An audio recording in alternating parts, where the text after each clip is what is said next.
知道咧，你參加咗我哋奇異探訪隊嘅服務咧，都有一段時間嘞喎。係啊。係啊，大概幾耐到啊？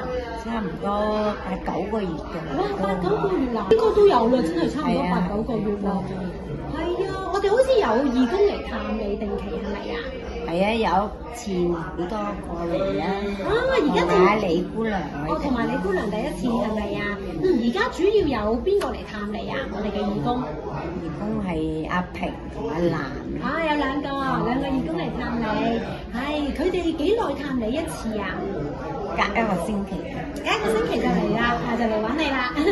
咁會同你做啲乜嘢啊？冇咩做啊，傾下偈啊咁樣。有時我唔識嗰啲電話嗰啲嘢，佢又幫我。又教下你用電話。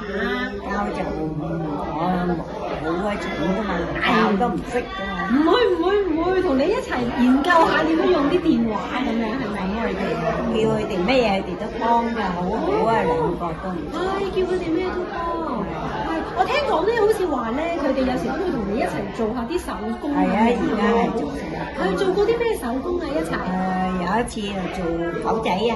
毛巾狗啊，係咪啊？OK，仲有咧？咁啊，今次啊做隻熊仔啊。隻熊仔，哇，好犀利喎！好得意啊！好得意。係阿平做得幾好。佢話我咧就個手實啲，佢又鬆啲。係要勾嘅，係咪啊？係要勾。係。用針勾。咁即係話除咗傾偈之外，佢哋又會同你一齊睇下手機，即係教你點樣用下啦。跟住又會一齊做下手工啦，咁樣係咪啊？哇！咁似乎都成為咗好朋友喎，你哋。係啊，幾好啊！佢哋兩個都。開唔開心啊？其實喺呢個探訪計劃裏面。開心，有人嚟陪你喎，唔開心。其實最開心係啲乜嘢？最開心係佢哋嚟傾下偈啊，有咩做下個盤啊咁咯。即係有個盤咁樣係咪啊？係。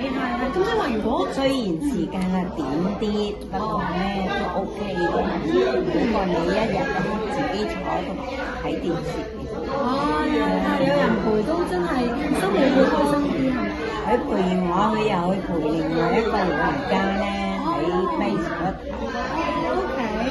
係，所以我哋啲義工都幾好啊，好盡力啊，係咪？係，幫得好啊。